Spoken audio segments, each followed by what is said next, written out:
Chapitre 58 Évasion.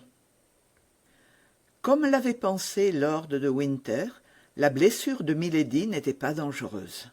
Aussi, dès qu'elle se trouva seule avec la femme que le baron avait fait appeler, et qui se hâtait de la déshabiller, rouvrit-elle les yeux. Cependant, il fallait jouer la faiblesse et la douleur. Ce n'était pas chose difficile pour une comédienne comme Milady. Aussi, la pauvre femme fut-elle si complètement dupe de sa prisonnière que, malgré ses instances, elle s'obstina à la veiller toute la nuit. Mais la présence de cette femme n'empêchait pas Milady de songer. Il n'y avait plus de doute. Felton était convaincu, Felton était à elle. Un ange apparût-il au jeune homme pour accuser Milady, il le prendrait certainement, dans la disposition d'esprit où il se trouvait, pour un envoyé du démon. Milady souriait à cette pensée, car Felton, c'était désormais sa seule espérance, son seul moyen de salut. Mylord de Winter pouvait l'avoir soupçonné, mais Felton maintenant pouvait être surveillé lui-même. Vers les 4 heures du matin, le médecin arriva. Mais depuis le temps où Milady s'était frappée, la blessure s'était déjà refermée. Le médecin ne put donc en mesurer ni la direction ni la profondeur. Il reconnut seulement, au pouls de la malade, que le cas n'était point grave. Le matin, Milady, sous prétexte qu'elle n'avait pas dormi de la nuit et qu'elle avait besoin de repos, renvoya la femme qui veillait près d'elle. Elle avait une espérance, c'est que Felton arriverait à l'heure du déjeuner. Mais Felton ne vint pas. Ses craintes s'étaient-elles réalisées? Felton, soupçonné par le baron, allait-il lui manquer au moment décisif? Elle n'avait plus qu'un jour. Lord de Winter lui avait annoncé son embarquement pour le 23 et l'on était arrivé au matin du 22. Néanmoins, elle attendit encore assez patiemment jusqu'à l'heure du dîner. Quoiqu'elle n'eût pas mangé le matin, le dîner fut apporté à l'heure habituelle. Milady s'aperçut alors avec effroi que l'uniforme des soldats qui la gardaient était changé. Alors, elle se hasarda à demander ce qu'était devenu Felton. On lui répondit que Felton était monté à cheval il y avait 1 heure et était parti. Elle s'informa si le baron était toujours au château. Le soldat répondit que oui, et qu'il avait ordre de le prévenir si la prisonnière désirait lui parler. Milady répondit qu'elle était trop faible pour le moment et que son seul désir était de demeurer seule. Le soldat sortit, laissant le dîner servi. Felton était écarté, les soldats de marine étaient changés, on se défiait donc de Felton. C'était le dernier coup porté à la prisonnière. Restée seule, elle se leva. Ce lit, où elle se tenait par prudence, et pour qu'on la crût gravement blessée, la brûlait comme un brasier ardent. Elle jeta un coup d'œil sur la porte. Le baron avait fait clouer une planche sur le guichet. Il craignait sans doute que, par cette ouverture, elle ne parvint encore, par quelque moyen diabolique, à séduire les gardes. Milady sourit de joie. Elle pouvait donc se livrer à ses transports sans être observée.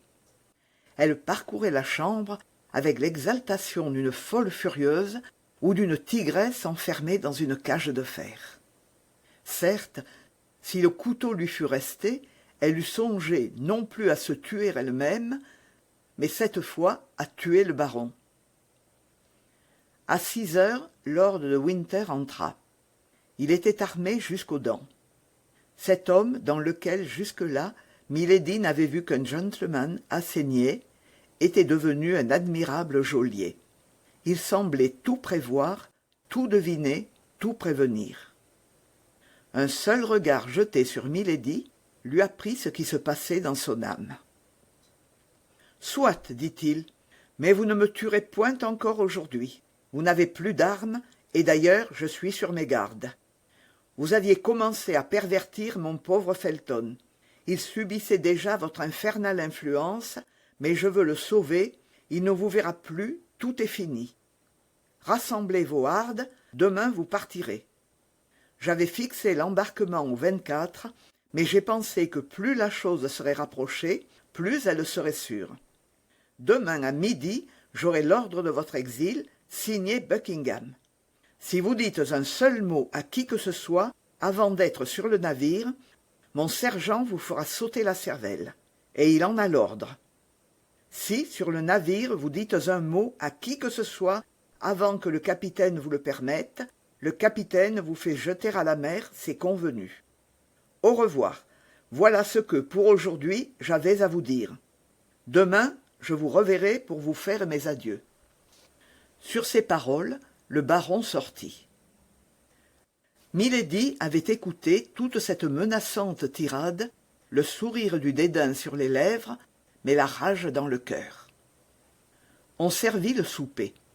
Milady sentit qu'elle avait besoin de force, elle ne savait pas ce qui pouvait se passer pendant cette nuit qui s'approchait menaçante, car de gros nuages roulaient au ciel, et des éclairs lointains annonçaient un orage. L'orage éclata vers les 10 heures du soir. Milady sentait une consolation à voir la nature partager le désordre de son cœur. La foudre grondait dans l'air comme la colère dans sa pensée. Il lui semblait que la rafale, en passant, échevelait son front, comme les arbres dont elle courbait les branches et enlevait les feuilles. Elle hurlait comme l'ouragan, et sa voix se perdait dans la grande voix de la nature, qui, elle aussi, semblait gémir et se désespérer. Tout à coup, elle entendit frapper à une vitre, et, à la lueur d'un éclair, elle vit le visage d'un homme apparaître derrière les barreaux. Elle courut à la fenêtre et l'ouvrit. « Felton !» s'écria-t-elle, « je suis sauvée !»« Oui, » dit Felton, « mais silence, silence, il me faut le temps de scier vos barreaux. Prenez garde seulement qu'il ne vous voie par le guichet. »« Oh, c'est une preuve que le Seigneur est pour nous, Felton, » reprit Milady. « Ils ont fermé le guichet avec une planche. »« C'est bien, Dieu les a rendus insensés, » dit Felton. « Mais que faut-il que je fasse ?» demanda Milady. « Rien, rien, refermez la fenêtre seulement. Couchez-vous, ou du moins, mettez-vous dans votre lit tout habillé. Quand j'aurai fini, je frapperai au carreau. Mais pourrez-vous me suivre ? Oh oui ! Votre blessure me fait souffrir, mais ne m'empêche pas de marcher. Tenez-vous donc prête au premier signal. » Milady referma la fenêtre, éteignit la lampe et alla, comme le lui avait recommandé Felton, se blottir dans son lit. Au milieu des plaintes de l'orage, elle entendait le grincement de la lime contre les barreaux, et, à la lueur de chaque éclair, elle apercevait l'ombre de Felton derrière les vitres. Elle passa 1 heure, sans respirer, haletante, la sueur sur le front, et le cœur serré par une épouvantable angoisse à chaque mouvement qu'elle entendait dans le corridor. Il y a des heures qui durent une année. Au bout d'1 heure, Felton frappa de nouveau. Milady bondit hors de son lit et alla ouvrir. 2 barreaux de moins formaient une ouverture à passer un homme. « Êtes-vous prête ?» demanda Felton. « Oui, faut-il que j'emporte quelque chose ?»« De l'or, si vous en avez. »« Oui, heureusement, on m'a laissé ce que j'en avais. »« Tant mieux, car j'ai usé tout le mien pour fréter une barque. »« Prenez, » dit Milady en mettant aux mains de Felton un sac plein d'or. Felton prit le sac et le jeta au pied du mur. « Maintenant, dit-il, voulez-vous venir ? Me voici. » Milady monta sur un fauteuil et passa tout le haut de son corps par la fenêtre. Elle vit le jeune officier suspendu au-dessus de l'abîme par une échelle de corde. Pour la première fois, un mouvement de terreur lui rappela qu'elle était femme. Le vide l'épouvantait. « Je m'en étais douté, » dit Felton. « Ce n'est rien, ce n'est rien, » dit Milady. « Je descendrai les yeux fermés. »« Avez-vous confiance en moi ?» dit Felton. « Vous le demandez ?» Rapprochez vos 2 mains, croisez-les, c'est bien. » Felton lui lia les 2 poignets avec son mouchoir, puis par-dessus le mouchoir avec une corde. « Que faites-vous » demanda Milady avec surprise. « Passez vos bras autour de mon cou et ne craignez rien. »« Mais je vous ferai perdre l'équilibre, et nous nous briserons tous les 2. »« Soyez tranquille, je suis marin. » Il n'y avait pas une seconde à perdre. Milady passa ses 2 bras autour du cou de Felton et se laissa glisser hors de la fenêtre. Felton se mit à descendre les échelons lentement et un à un. Malgré la pesanteur des 2 corps, le souffle de l'ouragan les balançait dans l'air. Tout à coup, Felton s'arrêta. « Qu'y a-t-il » demanda Milady. « Silence » dit Felton, « j'entends des pas. »« Nous sommes découverts !» Il se fit un silence de quelques instants.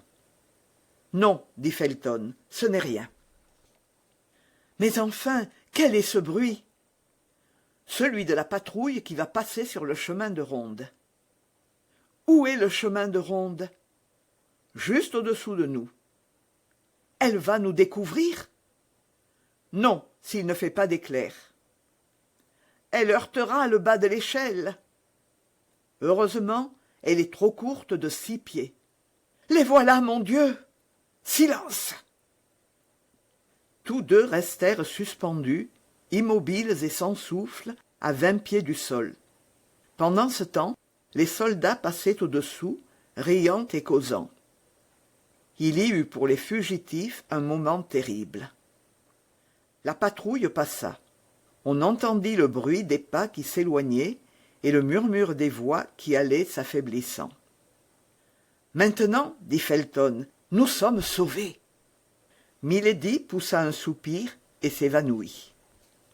Felton continua de descendre. Parvenu au bas de l'échelle, et lorsqu'il ne sentit plus d'appui pour ses pieds, il se cramponna avec ses mains. Enfin, arrivé au dernier échelon, il se laissa pendre à la force des poignets et toucha la terre. Il se baissa, ramassa le sac d'or et le prit entre ses dents. Puis il souleva Milady dans ses bras et s'éloigna vivement du côté opposé à celui qu'avait pris la patrouille. Bientôt, il quitta le chemin de ronde, descendit à travers les rochers et, arrivé au bord de la mer, fit entendre un coup de sifflet. Un signal pareil lui répondit, et, 5 minutes après, il vit apparaître une barque montée par 4 hommes. La barque s'approcha aussi près qu'elle put du rivage. Mais il n'y avait pas assez de fond pour qu'elle pût toucher le bord. Felton se mit à l'eau jusqu'à la ceinture, ne voulant confier à personne son précieux fardeau. Heureusement, la tempête commençait à se calmer, et cependant la mer était encore violente. La petite barque bondissait sur les vagues comme une coquille de noix. « Au sloop !» dit Felton, « et nagez vivement !» Les 4 hommes se mirent à la rame. Mais la mer était trop grosse pour que les avirons eussent grande prise dessus. Toutefois, on s'éloignait du château, c'était le principal. La nuit était profondément ténébreuse, et il était déjà presque impossible de distinguer le rivage de la barque, à plus forte raison n'eût-on pas pu distinguer la barque du rivage. Un point noir se balançait sur la mer. C'était le sloop. Pendant que la barque s'avançait de son côté, de toute la force de ses 4 rameurs, Felton déliait la corde, puis le mouchoir qui liait les mains de Milady. Puis, lorsque ses mains furent déliées, il prit de l'eau de la mer et la lui jeta au visage. Milady poussa un soupir et ouvrit les yeux. « Où suis-je » dit-elle. « Sauvé !» répondit le jeune officier. « Oh, sauvé, sauvé !» s'écria-t-elle. « Oui, voici le ciel, voici la mer, cet air que je respire, c'est celui de la liberté. Ah, merci, Felton, merci !» Le jeune homme la pressa contre son cœur. « Mais qu'ai-je donc aux mains ?» demanda Milady. « Il me semble qu'on m'a brisé les poignets dans un étau. » En effet, Milady souleva ses bras. Elle avait les poignets meurtris. « Hélas !» dit Felton en regardant ses belles mains et en secouant doucement la tête. « Oh, ce n'est rien, ce n'est rien !» s'écria Milady. « Maintenant, je me rappelle. » Milady chercha des yeux autour d'elle. « Il est là !» dit Felton en poussant du pied le sac d'or. On s'approchait du sloop. Le marin de quart héla la barque répondit. « Quel est donc ce bâtiment ?» demanda Milady. « Celui que j'ai frété pour vous. »« Où va-t-il me conduire ?»« Où vous voudrez, pourvu que moi, vous me jetiez à Portsmouth. »« Qu'allez-vous faire à Portsmouth ?» demanda Milady. « Accomplir les ordres de lord de Winter, » dit Felton avec un sombre sourire. « Quels ordres ?» demanda Milady. « Vous ne comprenez donc pas ?» dit Felton. « Non, expliquez-vous, je vous en prie. » Comme il se défiait de moi, il a voulu vous garder lui-même et m'a envoyé à sa place faire signer à Buckingham l'ordre de votre déportation. Mais s'il se défiait de vous, comment vous a-t-il confié cet ordre? Étais-je censé savoir ce que je portais? C'est juste. Et vous allez à Portsmouth? Je n'ai pas de temps à perdre. C'est demain le 23 et Buckingham part demain avec la flotte. Il part demain? Pour où part-il? Pour La Rochelle. Il ne faut pas qu'il parte, s'écria Milady, oubliant sa présence d'esprit accoutumée. Soyez tranquille, répondit Felton. Il ne partira pas. Milady tressaillit de joie. Elle venait de lire au plus profond du cœur du jeune homme. La mort de Buckingham y était écrite en toutes lettres. « Felton, dit-elle, vous êtes grand comme Judas Maccabée. Si vous mourrez, je meurs avec vous. Voilà tout ce que je puis vous dire. »« Silence, dit Felton, nous sommes arrivés. » En effet, on touchait au sloop. Felton monta le premier à l'échelle et donna la main à Milady, tandis que les matelots la soutenaient, car la mer était encore fort agitée. Un instant après, ils étaient sur le pont. « Capitaine, dit Felton, voici la personne dont je vous ai parlé et qu'il faut conduire saine et sauve en France. »« Moyennant 1000 pistoles, dit le capitaine. »« Je vous en ai donné 500. »« C'est juste, dit le capitaine. »« Et voilà les 500 autres, reprit Milady en portant la main au sac d'or. »« Non, dit le capitaine, je n'ai qu'une parole et je l'ai donnée à ce jeune homme. Les 500 autres pistoles ne me sont dues qu'en arrivant à Boulogne. »« Et nous y arriverons ?»« Sains et saufs, dit le capitaine, aussi vrai que je m'appelle Jack Butler. »« Eh bien, dit Milady, si vous tenez votre parole, ce n'est pas 500, mais 1000 pistoles que je vous donnerai. »« Hurrah pour vous, alors, ma belle dame, cria le capitaine, et puisse Dieu m'envoyer souvent des pratiques comme votre seigneurie. » En attendant, dit Felton, conduisez-nous dans la petite baie de Chichester, en avant de Portsmouth. Vous savez qu'il est convenu que vous nous conduirez là. Le capitaine répondit en commandant la manœuvre nécessaire, et, vers les 7 heures du matin, le petit bâtiment jetait l'ancre dans la baie désignée. Pendant cette traversée, Felton avait tout raconté à Milady. Comment, au lieu d'aller à Londres, il avait frété le petit bâtiment, comment il était revenu, comment il avait escaladé la muraille en plaçant dans les interstices des pierres, à mesure qu'il montait, des crampons pour assurer ses pieds, et comment, enfin, arrivé au barreau, il avait attaché l'échelle.